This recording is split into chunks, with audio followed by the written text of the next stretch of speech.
Xbox fans are debating whether Microsoft should keep its commitment to launching every game on Series X and the lower-powered Series S simultaneously.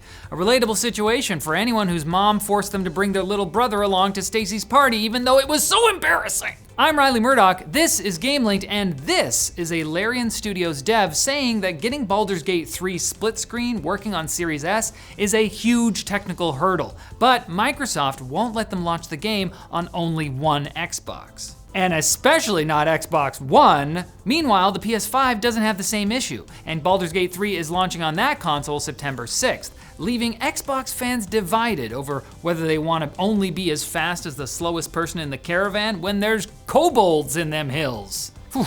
It's enough to make an Xboxist want to trade in for a PS5 at GameStop, which is a real thing you can do. The difficulty of optimizing games for multiple consoles was highlighted earlier this week as well when Xbox apologized for a tweet seemingly teasing the release of Final Fantasy VII Remake on Xbox, and Final Fantasy XVI producer Naoki Yoshida said he wished there was only one gaming platform. A confusing statement for anyone who knows there is only one true gaming platform, the T-Mobile Sidekick. Embrace tradition, play Snake. Speaking of Xbox, they're introducing an enforcement strike system to entice gamers to only use magic words like please and thank you instead of dark magic words like various slurs. Do mom jokes get you a strike?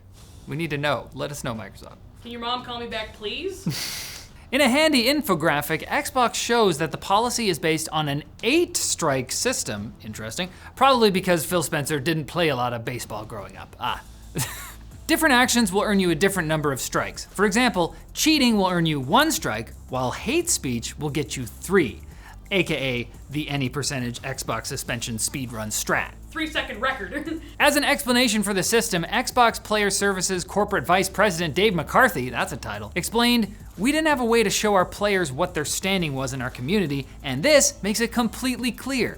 You get 8 strikes and you're out, just like Blazeball."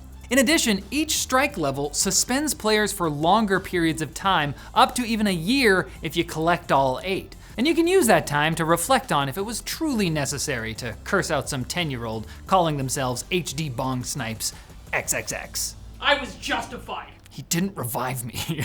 Rockstar has hired CFX.re, the modding team behind the biggest roleplay servers for GTA 5 and Red Dead Redemption 2, abruptly changing course after banning the same developers from said games back in 2015, proving once and for all that people and corporations can change. Therefore, corporations are people. Because Rockstar did not want players running mods for online play, CFX.re set up dedicated servers for the mods, called FiveM for GTA 5 and RedM for RDR2, that had up to 250,000 players by April 2021. But now, it looks like players will be able to enjoy pretending to be a crooked lawyer or a gossipy cab driver on official Rockstar servers. But if that feels too straight and narrow for you, you can roleplay with the Sentient Streets mod for GTA 5, which features 30 AI-powered NPCs with voices provided by 11 Labs as you play through a story mission about a deadly cult that worships AI. Wow. Good luck not breaking character on that one.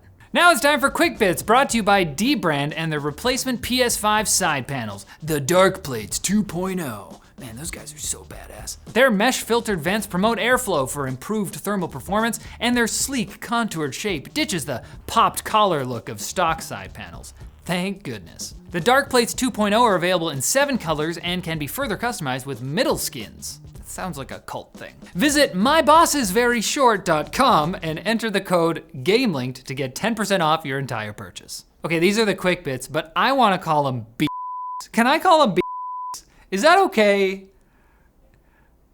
I think it's okay. The Pokemon Company's COO has hinted that the company may be reconsidering whether releasing a game every year, whether or not it looks like a launch title for the Sega Dreamcast, is a good idea. Developer Game Freak has been releasing a major update to the series once a year, every year, since 2015, which is impressive, but Pokemon Scarlet and Violet were notoriously infested with post-release bugs. And I'm talking save file corruptions and NPCs' heads spinning like they've been demonically possessed. Not Caterpie and Weedle. Oh, they're bugs. Yeah, they're bugs. I just got that. Riley. I'm like, but They're different, those aren't the same bug. Baldur's Gate 3, the game everyone won't shut up about, including us apparently, is being celebrated for its vast freedom of choice. But I'm a busy little boy. I don't have time for grand scale RPG storytelling. Jacob wrote that, but it's very true. Or at least I assume that's what two speedrunners, Professor Palmer and May, said before they both completed the game in under 11 minutes. They used the oldest trick in the book though, exploding a man with a magical bomb in his chest to prematurely end the game. I believe the strat is called the Oppenheimer. Ubisoft, the studio that has been developing a pirate game for almost 10 years, decided they could afford to release Assassin's Creed Mirage a bit earlier than intended. After delaying Skull and Bones far beyond its initial 2018 release date, Ubisoft seems to be attempting to balance the scales by reverse delaying their flagship Assassin's Creed game to a full week early. Because if there's one thing Ubisoft is proven to excel at, it's time management. It's like when you sleep 4 hours on one night and 16 hours on the next. Evens out. There are a number of exciting game releases this week. Sea of Stars, Gree, Texas Chainsaw Massacre, and Firewatch are all coming to Xbox Game Pass, which is great news for fans of adventure, depression, murder, and pretending to go outside respectively. There are new old games coming out, like a remaster of Quake 2, as well as old new games like Turbo Overkill, a self-described boomer shooter where you can replace your leg with a chainsaw. I already have.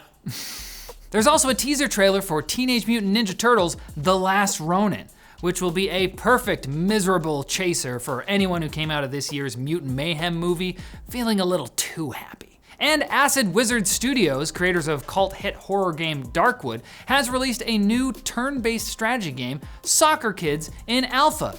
The studio then immediately announced that it was going on hiatus, saying that they might return in 5 to 10 years when we get our together. And the game looks cool, I guess. It's got PvP and RPG elements. It's just that it's like if your wife handed you a baby out of the blue, then demanded a divorce. Congratulations, get out of my house. I'm done! I'm still paying child support for my surprise baby, Jacob. So help a guy out by coming back on Thursday for more gaming news. I named him Monk, after the Emmy Award-winning series starring Tony Shalhoub. So.